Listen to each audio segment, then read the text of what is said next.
March 2, 2011. In the quiet cul-de-sac of Elmridge Lane, Maple Falls, Pennsylvania, 16-year-old Heather Lang was babysitting 3-year-old Noah Delaney while his parents attended a charity dinner. It was a typical Wednesday, until it turned into one of the most twisted nights in the town's history. The evening had begun like dozens before it. The Delaney's colonial-style home sat nestled among old maple trees, its warm yellow lights glowing against the late winter darkness. Dr. Robert Delaney and his wife Elise had left at 6:30 p.m., leaving behind the usual list of emergency contacts and Noah's bedtime routine. "We'll be back by 11, Elise had said, adjusting her pearl earrings in the hallway mirror. "Noah's been a little fussy today, he might need an extra story before bed." Heather had nodded, her blonde ponytail bobbing as she played peekaboo with Noah. "Don't worry, Mrs. Delaney. We'll be fine." By 8:15 p.m., Heather had fed Noah his dinner and given him a bath. The little boy's eyelids grew heavy as she read him "Goodnight Moon" for the third time. His room was a sanctuary of blue walls and glow-in-the-dark stars, a nightlight casting gentle shadows across the carpet. Once Noah was asleep, Heather settled on the living room couch with her phone. She'd told her parents she needed the money from babysitting, but the truth was more complicated. The Delaney's home was a refuge from her own cramped apartment with paper-thin walls and parents who fought every night. Here, surrounded by family photos and the faint scent of cinnamon, she could pretend her life was different. Her phone buzzed. A text from Liam: "We need to talk tonight. I'm coming over." Heather's pulse quickened. She'd been dating Liam Torres since September, secretly, because her parents wouldn't approve of him. He came from the wealthy side of town, captain of the swim team, honor roll student with early acceptance to Penn State. Heather lived in the trailer park on the edge of town, worked 2 jobs, and struggled to maintain a C average. They were from different worlds, and the past few weeks had strained what little connection they had left. She texted back, "Not tonight. I'm watching Noah." His response came quickly, "Perfect. His parents won't be back till late. I'll bring the calc notes." 30 minutes. Heather stared at her phone, the knot in her stomach tightening. 2 weeks ago, desperate to keep Liam's interest, she told him she was pregnant. It wasn't true, but the lie had accomplished exactly what she wanted. Liam had become attentive again, calling her daily, bringing her lunch at school. But yesterday, she'd overheard him talking to his friend Marcus in the library, saying he was going to break it off, that he'd caught her in too many lies. At 9:12 p.m., the doorbell rang, 2 soft chimes that made Heather jump. She peered through the peephole. Liam stood on the porch, his dark hair damp from the light drizzle, a navy duffel bag slung over his shoulder. He looked tired. Handsome, but tired. She opened the door. "Thanks," he said, stepping inside and wiping his feet on the mat. "It's getting worse out there." Thunder rumbled in the distance as if on cue. Heather took his jacket and hung it on the coat rack, buying time to calm her racing thoughts. "Noah's asleep?" Liam asked, looking up the stairs. "Yeah, out like a light." She tried to smile. "You said you had the calc notes." Liam unzipped his bag and pulled out a folder. "That's not really why I came, Heather." She led him to the kitchen, away from the stairs. The Delaney's kitchen was all granite countertops and stainless steel appliances. A knife block sat next to the sink, the handles gleaming under the recessed lighting. "Want something to drink?" she asked, opening the refrigerator. "I'm good." Liam set his bag on a chair. "We need to talk about what you told me. About being pregnant." Heather's hand tightened around the refrigerator door handle. "What about it?" "I talked to your friend Jen yesterday." The kitchen suddenly felt too bright, too exposed. Jen knew there was no pregnancy. Jen knew everything. "She's lying," Heather said reflexively. "She showed me the texts, Heather. Where you told her it was a lie to keep him interested." Liam's voice wasn't angry, it was worse. It was disappointed. This isn't the first time.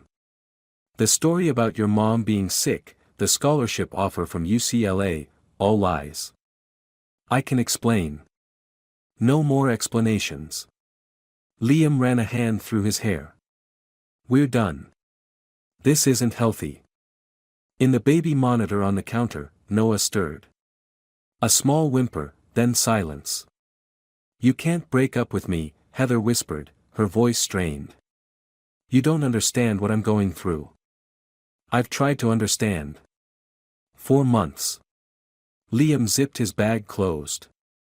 I'm sorry, but I can't do this anymore.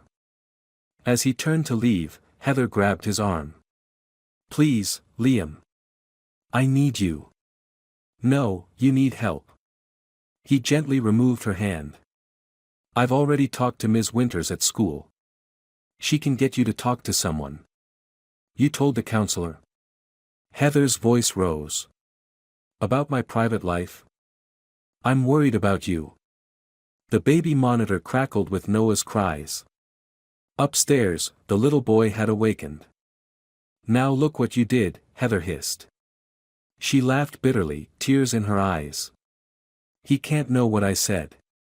No one can. What are you talking about? Liam asked, backing away. Heather moved to the knife block. If you leave me, I'll tell everyone you tried to force yourself on me. Who do you think they'll believe? The honor student or the troubled girl from the wrong side of town? Liam shook his head. You wouldn't. I've already told Jen you've been getting aggressive. Her fingers closed around a butcher knife. She'll back me up. Noah's cries grew louder through the monitor. Liam glanced at the stairs, then back at Heather and the knife in her hand. Put that down, he said calmly. This isn't you, Heather. You don't know me at all. What happened next would be debated in courtrooms and living rooms across Maple Falls for years to come. Heather would claim Liam lunged at her. The prosecution would argue she attacked first. The only certainty was the outcome, 5 stab wounds to Liam's chest and abdomen. His blood pooling on the kitchen floor as thunder crashed outside and Noah screamed upstairs. Heather stared at Liam's body, at the knife in her hand.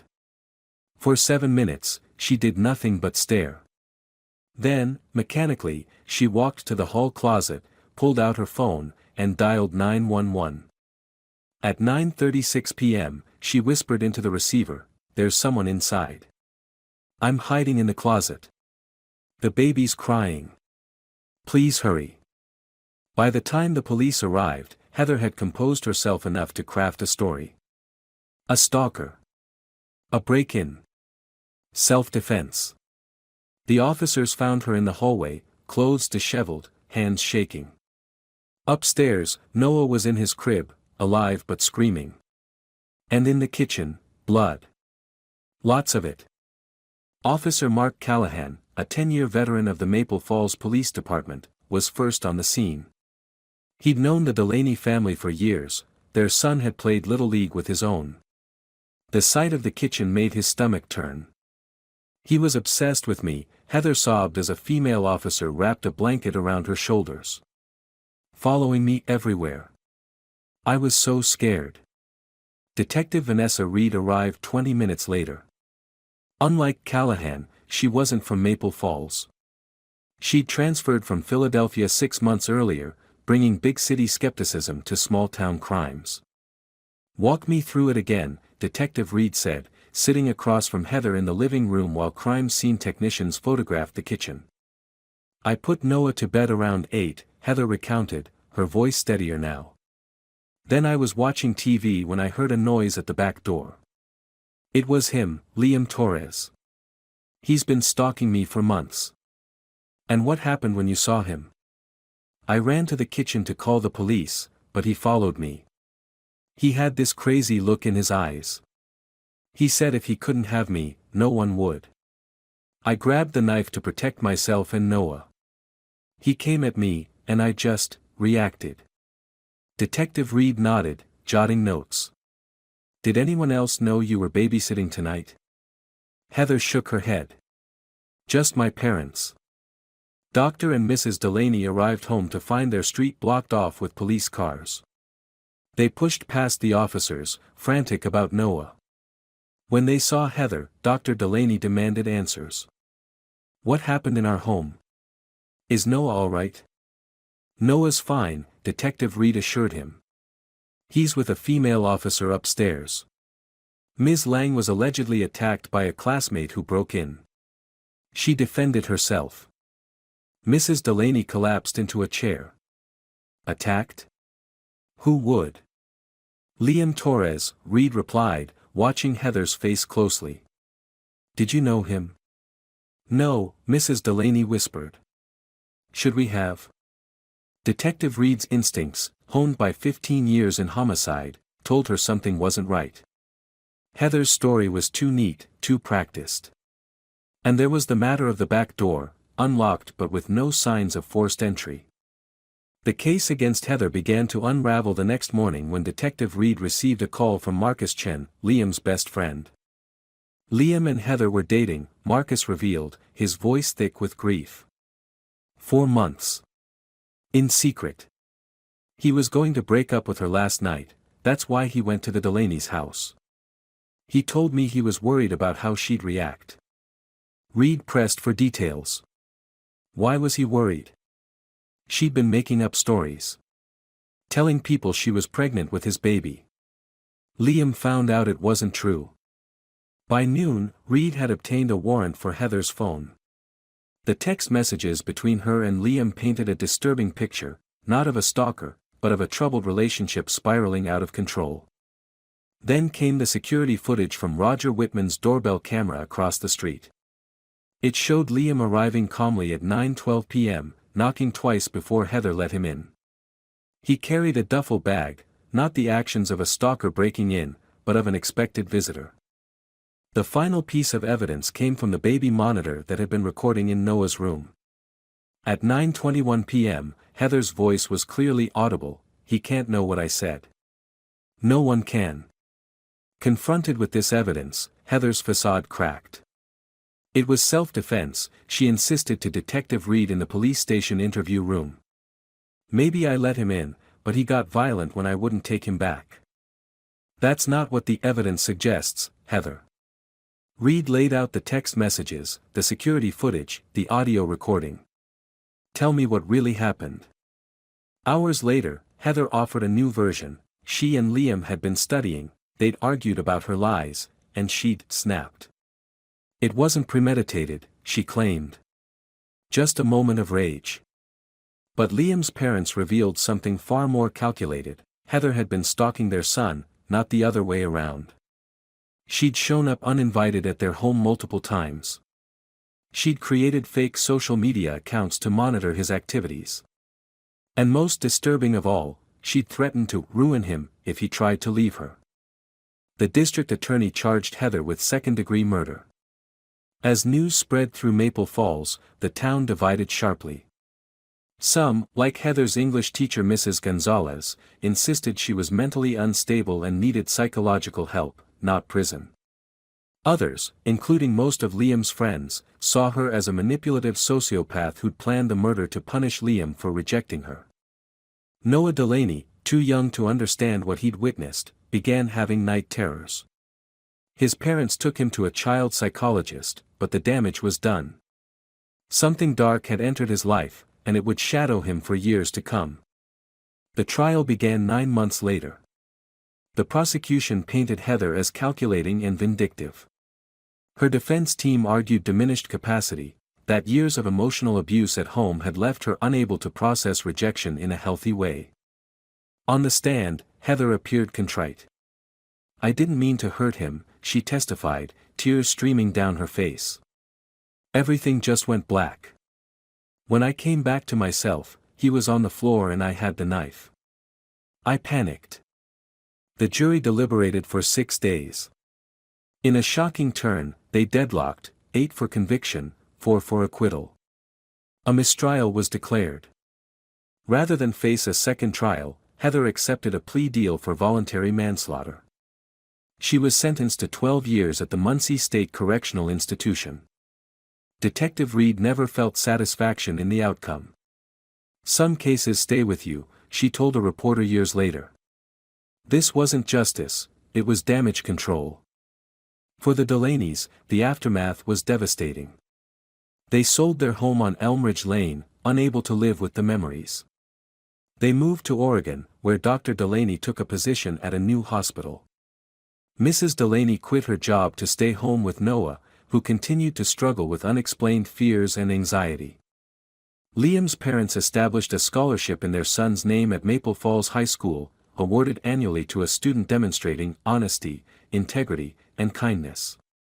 The qualities, they said, that defined their son's too short life. In 2021, Heather Lang became eligible for parole. She'd earned her GED in prison and completed anger management and therapy programs. Her parole hearing was closed to the public, but those present reported she expressed genuine remorse. "I can't change what I did," she reportedly told the board. "But I'm not the same person who did it." Noah Delaney, now a teenager, was invited to submit a statement to the parole board. He declined. When asked by his therapist why, he said simply, "I don't remember her face, but I remember her voice. I still hear it in my dreams." In the Delaney's new home in Portland, Noah's baby book contains all the usual mementos: first tooth, first steps, first words. But on the last page, behind a lock of baby hair kept in a glass frame, there's a label that reads, "Protected, but at what cost?" The question remains unanswered. Just as no one can say with certainty what truly happened in those crucial moments in the Delaney's kitchen. Was it a crime of passion? A premeditated act? Or something that defies simple categorization, a tragic collision of two young lives, one desperate to hold on, the other desperate to escape?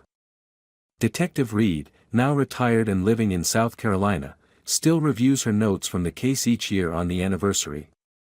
"The hardest cases aren't about finding the culprit," she often says. "They're about understanding the why. Sometimes, that's the real mystery." In Maple Falls, life continued.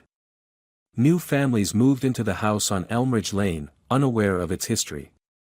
The memorial bench for Liam in the high school courtyard gradually weathered, its brass plaque dulling with time and teenage fingerprints. And in a storage room at the Maple Falls Police Department, a cardboard box marked Torres, L, Case 11-0302 sits on a metal shelf. Inside, crime scene photos, interview transcripts, and a sealed evidence bag containing a kitchen knife, its blade cleaned but forever altered by what it witnessed on that rainy Wednesday night. The truth, like the knife, remains locked away, accessible but untouched, too painful to examine closely, too significant to discard. In small towns like Maple Falls, some stories become folklore. Others become cautionary tales. The tragedy of Heather Lang and Liam Torres became both, a reminder that behind closed doors, in ordinary homes on quiet streets, the human heart remains the most dangerous weapon of all.